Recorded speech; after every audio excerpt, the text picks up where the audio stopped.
Video like जरूर कर लीजिए और ऐसे वीडियो लगातार फ्री में पाने के लिए चैनल को तुरंत सब्सक्राइब कर लीजिए और बेल आइकन को जरूर टैप कर लीजिए ताकि आगे भी सारे वीडियो आपको मिलते रहे। यूट्यूब में फॉलो करते हैं तो प्लीज ये वाला फ्री टेलीग्राम चैनल जरूर ज्वाइन कर लीजिएगा। सारे नोटिफिकेशन सारे अपडेट यहीं पे आते हैं, ध्यान रखिए। हेलो दोस्तों, एग्जाम प्रिपरेशन में मैं प्रियंका एक बार फिर से आप सभी का स्वागत करती हूँ।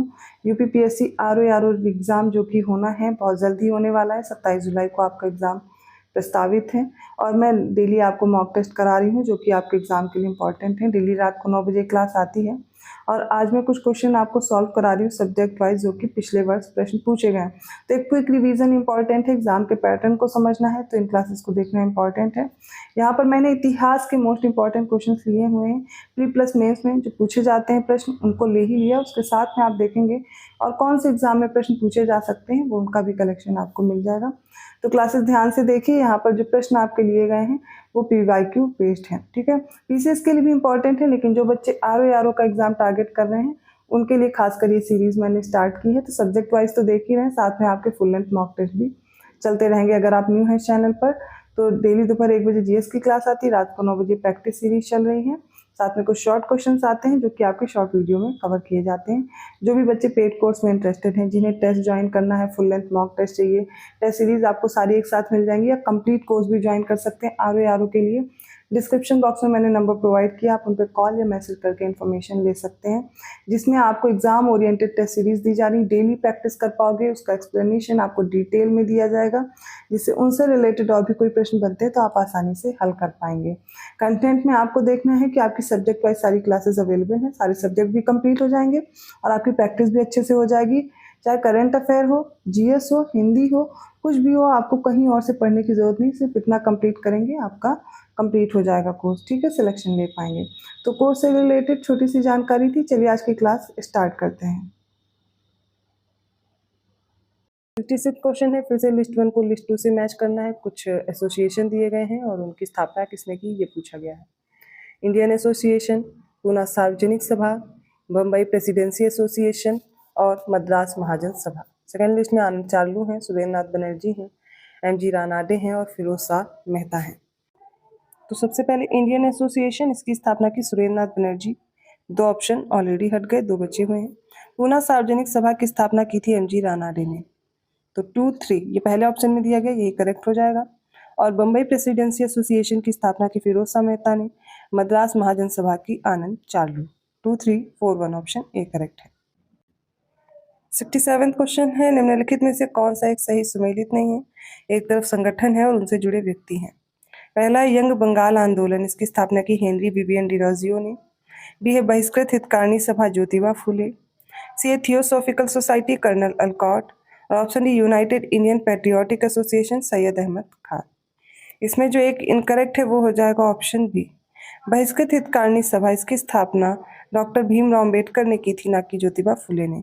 बाकी सारे ऑप्शंस करेक्ट हैं। 68 क्वेश्चन है, इंपीरियल गजेटियर के संकलनकर्ता कौन थे। Colin Clark, William Wilson Hunter, Charles Elliot या फिर विलियम डिगली। इसका राइट आंसर होगा option B, William Wilson Hunter थे इंपीरियल गजेटियर के संकलनकर्ता। 69 क्वेश्चन है, निम्नलिखित में से कौन आज़ाद हिंद फौज INA से जुड़े नहीं थे। रशीद अली, शहनवाज, PK सहगल या फिर BC Dutt. Right answer option D, इनसे BC दत्त नहीं जुड़े थे। रशीद अली, शाहनवाज खान, PK सहगल सभी व्यक्ति जुड़े हुए थे। अगला प्रश्न 1942 के भारत छोड़ो आंदोलन के बारे में बताना है। कौन सा कथन सत्य नहीं है। पहला कथन है इसका नेतृत्व महात्मा गांधी द्वारा किया गया।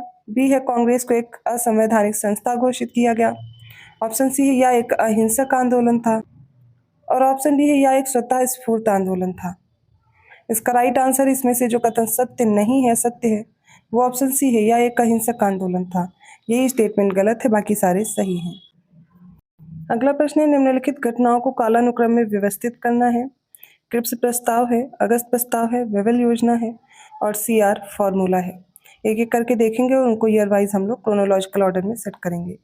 क्रिप्स मिशन आता है 1942 में, अगस्त प्रस्ताव आया 1940 में, वेवल योजना आई 1945 में और CR फॉर्मूला आया 1944 में। तो सबसे पहले 2 जिस ऑप्शन में है वही करेक्ट होगा, तो 2 ऑप्शन हमारे हट गए। उसके बाद अगस्त प्रस्ताव के बाद आएगा क्रिप्स मिशन 2, 1, ठीक है, और उसके बाद हो जाएगा 4-3, ऑप्शन बी करेक्ट है। 72nd क्वेश्चन, ईश्वर के बारे में सोचने के लिए मेरे पास वक्त नहीं है क्योंकि अभी इस धरती पर बहुत काम किया जाना है, और यह कथन किसका है ये बताना है। स्वामी विवेकानंद, स्वामी दयानंद सरस्वती, स्वामी रामकृष्ण परमहंस या फिर स्वामी ईश्वर चंद्र विद्यासागर। इसका राइट आंसर होगा ऑप्शन डी, ईश्वर चंद्र विद्यासागर का। 73rd क्वेश्चन है, निम्नलिखित घटनाओं को क्रोनोलॉजिकल ऑर्डर में लगाना है। क्लाइव का पुनः भारत अभियान, इलाहाबाद की संधि, बक्सर का युद्ध, वॉरेन हेस्टिंग्स का भारत का गवर्नर बनना। बताना इनमें से कौन सा राइट आंसर होगा। तो आपको इसमें सबसे पहले पता होना चाहिए कौन सी घटना हुई। तो सबसे पहली जो घटना हुई थी वो हुई थी बक्सर का युद्ध 1764। ठीक है, अब इसके बाद देखते हैं 1765 में इलाहाबाद की संधि होती है, लेकिन ये संधि किसके साथ होती है, तो क्लाइव।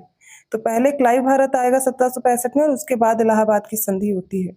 ठीक है, तो ये हो गया इसका क्रम। सबसे पहले बक्सर का युद्ध 312 आपको इसमें दिया गया, ऑप्शन बी करेक्ट है। और 1773 में वॉरेन हेस्टिंग जो है वो बंगाल का गवर्नर जनरल बनता है, और यही द्वैध शासन जो क्लाइव लगा के जाता है उसको हटाने का कार्य करता है, ऑप्शन बी करेक्ट है। 74th क्वेश्चन है, लिस्ट 1 को लिस्ट 2 से मैच करना है। कुछ संधि दी गई हैं, कुछ घटनाएं हैं और उनके ईयर दिए गए हैं, जैसे इलाहाबाद की संधि, एक्सला सैपल की संधि, ला बुर्दनासे द्वारा मद्रास पर अधिकार जो हुआ था, और डुप्ले की प्रतिच्युति या फिर उसे जो डिसमिसल किया गया था। ठीक है, उसके बारे में बताना है। इसमें हम अगर मैच करेंगे तो सबसे पहले जो घटना है इलाहाबाद की संधि, वो आपको पता होनी चाहिए वो कब हुई थी, 1765 में, और हमें आंसर मिल गया, ऑप्शन बी करेक्ट है। अभी मैंने बताया था पिछले क्वेश्चन में भी। इसके बाद एक्सला सैपल की जो संधि होती है वो होती है 1748 में, और ला बुर्दनासे द्वारा जो मद्रास पे अधिकार होता है वो होता है 1746 में, और 1754 में अपने पद से हटा दिया जाता है डुप्ले को। राइट आंसर होगा ए का 4, बी का 3, सी का 2 और डी का 1। 75th क्वेश्चन है, निम्नलिखित घटनाओं को उनको कालानुक्रम में व्यवस्थित करना है।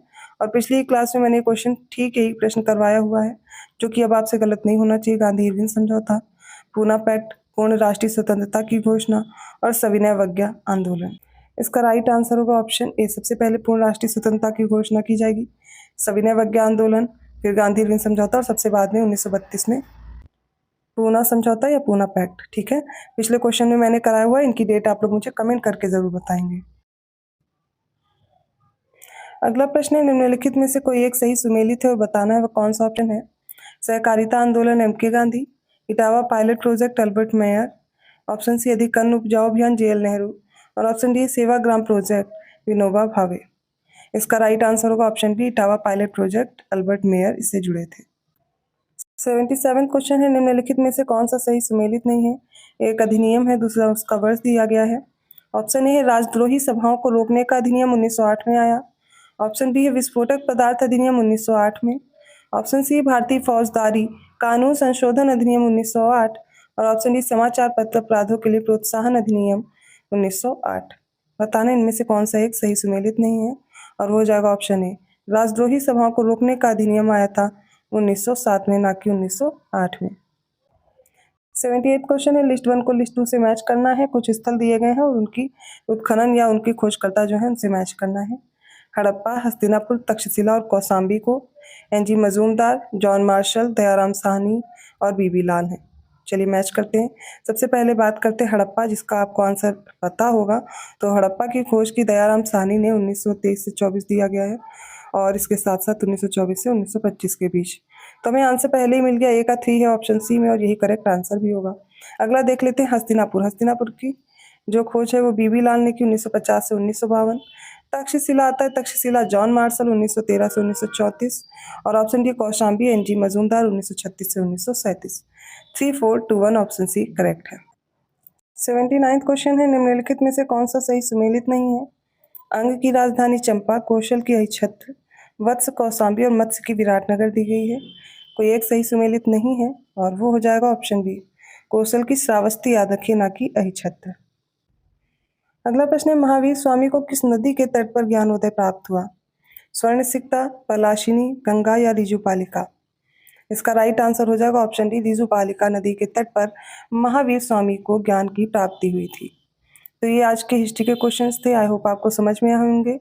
किसी भी क्वेश्चन में डाउट लग रहा है आप कमेंट करके पूछ सकते हैं। वीडियो अच्छा लगा तो प्लीज़ लाइक भी कीजिए, चैनल को सब्सक्राइब भी कीजिए अभी तक नहीं किया है, और ज़्यादा से ज़्यादा लोगों को शेयर कीजिए। अभी जो बचे हुए टाइम में आपको एग्ज़ाम की प्रिपरेशन करनी है, खासकर इस समय प्रैक्टिस पे फोकस कीजिए, जो पढ़ रहे हैं उसका रिवीजन कीजिए।